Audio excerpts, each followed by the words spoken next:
Welcome back to the Anti-Meta Club. This week we only have one race that even features a car choice, and it's a Group 3 race. We know that Group 3 is a bit more balanced than the other classes, however, we are seeing more 911s on the leaderboard than any of the other cars.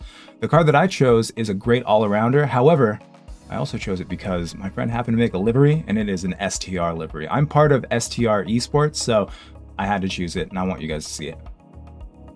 Like I said before, the M6 is a great all-arounder, and it's capable of really great pace. I think it gets forgotten about a lot of times when discussing which cars are meta and which aren't, and I think it's a really good sleeper car for people who want to surprise their opponents who are using the meta car. As we've grown to expect on the Group 3 leaderboards, there are a lot of different cars, even just in the top 10. However, taking a closer look, you can see that the 911 really is absolutely everywhere, and I think it has a lot to do with the specific track on top of the fact that the 911 really is just still OP. Like always, I've shared my replay using the tags AMMC, Anti-Meta, and TyrannoCyrusRex, but you could also scroll down to the 17.3s and find it there. Starting out, we're going to move all the way to the right so we can use as much of the track as we possibly can, and we're going to look for this white line right here. We want to brake hard, obviously in a straight line, and we're going to look for the curb on the right. When we're about halfway through the curb on the right, that's when we're going to start turning in. Now, I like to use first gear to rotate. You don't always have to if you have good brake control, but I like to use it to rotate. Get on that throttle as gently as you can. This car can get oversteery if you're too quick on the throttle. Don't make the mistake of riding that curb all the way down the straight because it does disappear into grass. In fact, you don't even have to go super wide here. As you turn in, I like to put my two left tires all the way on this curb. Even though it goes into the grass for just a brief second, it doesn't seem to upset the car. We're going to want to try to get as close to that sausage as we can, and what I look for right here is actually waiting till I get my car between the curb and the straight line on the right, and then feathering the brakes as we turn in. If you watched last week's guide, you'll know that I like to put the outside tires as much on the curb as possible. I could have used more there, but here's a really good example of how much you can use these curbs. Putting the right tires all the way on the inside of that curb allows you to go almost straight through it. Continue turning left, exiting that curb, so we can get a late apex on this corner. I didn't use as much curb as I could have, and I didn't even track out all the way, so there's a lot more time to be found there. Just like going the other way, this corner is again one of the toughest corners on the track. What I want you to pay really close attention to is the fact that I never fully straighten out the wheel as I turn in, and I also don't brake 100%.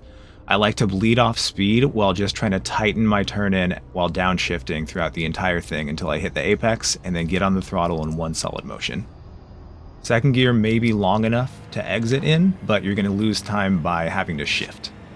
Once in fourth gear, you don't have to worry about upshifting to fifth because fourth gear is long enough. We're looking for the red curbing right here, but our brake point is actually just a few feet before the break in the curbing right here.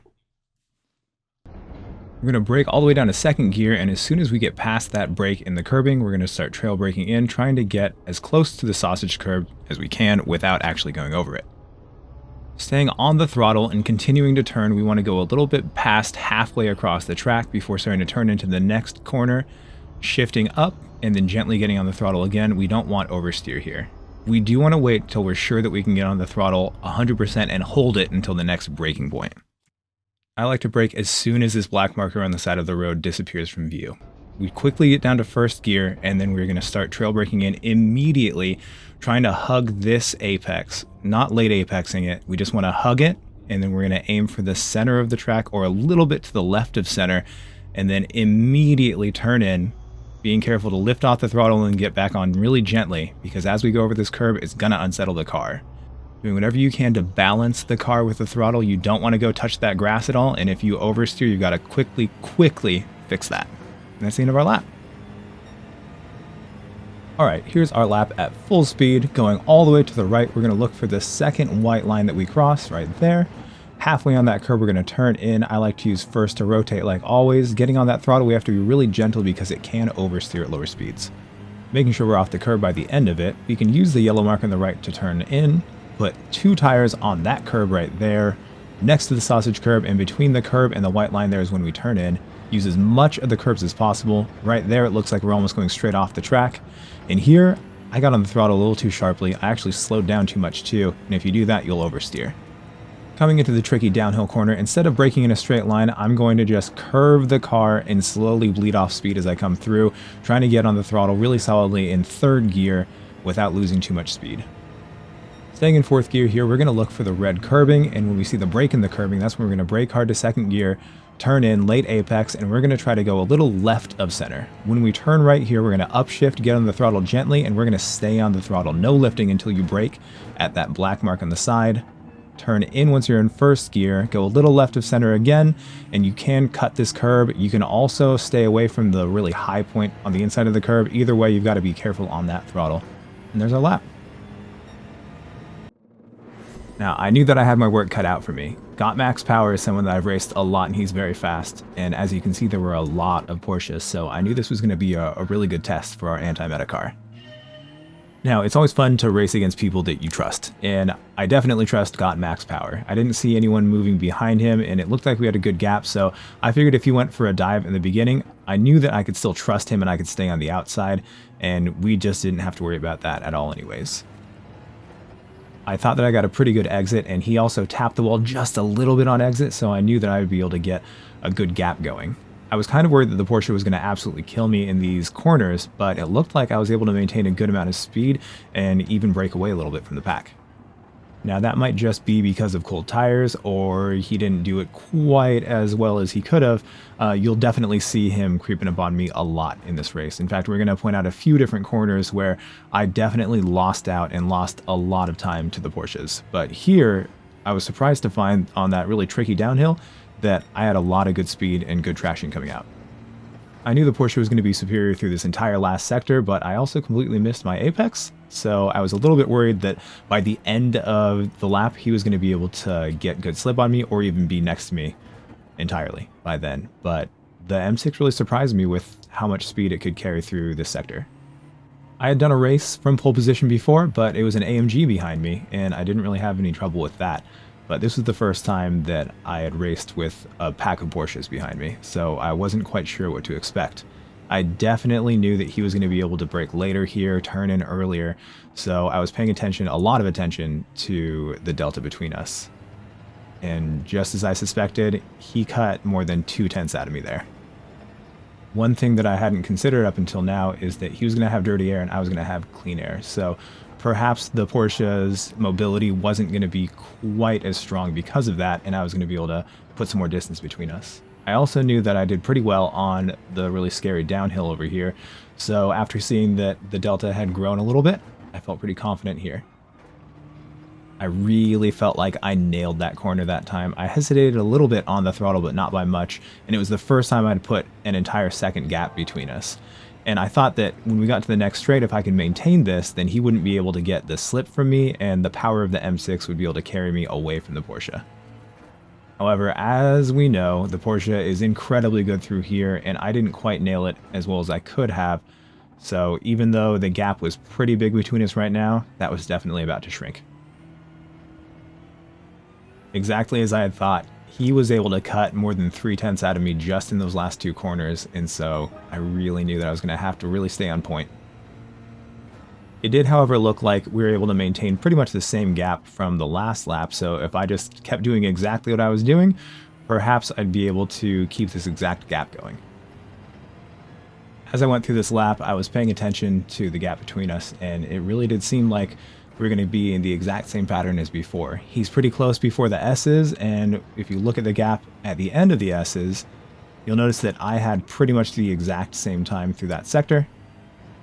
Here we are, almost up to a second gap between us. He starts to catch up during this downhill again. Once I get out of this downhill, I'm almost to a second gap between us, but he did much better that time, and he was able to stay within slip. I didn't feel quite as good through the last sector, and it showed. I was almost a 10th down from my last lap, but that's not too bad. I knew that if I could nail this, then I should be able to get some more distance between us because I didn't quite nail it last lap. It looked like I was gaining ground again in the exact same place I did on the last lap, but he was actually a little bit closer than last time. I really did think I had nailed this, and so it did become apparent after this lap that I did go faster and he went much faster. This was a better lap, but we should definitely be in the 17s. I do think this car is capable of it. We don't necessarily expect an anti-meta car to have the exact raw pace as the meta car, however, it should be close. I do think this is close enough to put up a fight, and I actually think that the majority of Group 3 cars on this specific track should be able to put up a fight against the Porsche. It's all going to come down to how you drive it, of course. I'm really thankful that the Group 3 class is a lot closer than Group 4, and it's closer than it has been in the past. But I think that when it comes to tire wear and or fuel races, it's going to be a much different story. You may have noticed I didn't quite do as well through the S's, and you're going to see in my next sector that even though I was a 10th up in the first sector, I was much slower in this sector, which really shows in the gap between myself and Got Max Power. With less momentum on that important straight and the Porsche's special sector coming up, I was kind of afraid that I was going to lose my position here. But of course that would give us a really good opportunity to show what this car can do against the Porsche.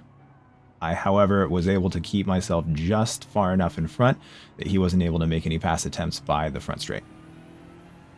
And we know the Porsche isn't quite as powerful and it doesn't have quite as much top speed as the other cars, especially not a car like the M6. However, with such good traction and acceleration, I thought that he'd be able to get a bit closer, and he was only able to cover about a 10th in my slip through that sector. So perhaps this is really a good option for your anti-meta car. Even though I did that corner better than I had on my fastest lap, the Porsche is incredible there, so you'll have to watch out for the Porsches there. Coming up to the S's, he could have definitely touched me, but he lifted off, so we didn't make any kind of contact, and I was able to nail the S's one more time and put a little bit of a gap between us. He, however, got a better exit than I did, despite falling back like that, so I really knew that I was going to have to take this corner as best as I possibly could. And here is when I luckily was able to seal the victory. I'm assuming that the dirty air got to him and he went off just a little bit, but even though he completely went in the grass on exit, he's still barely behind me. I believe this is the closest that he'd been so far, so I was just going to be as aggressive as I possibly could, try to keep as much speed through here and defend if necessary, but he was still about half a second back, so I was able just to close it up right here. And I knew that I could trust him, so I wasn't too worried about him making any kind of dive or anything like that. I always knew he was going to be fair, and so that was that. We were able to successfully defend against the OP car. Massive shout out to Got Max Power. He's a fantastic driver and a good guy. Thank you so much for watching. If you like what you see, please leave a like and subscribe. And if you have any questions or comments or anything, please leave them in the comments below. As long as there is a meta to fight, we will fight the good fight here at the Anti-Meta Meta Club.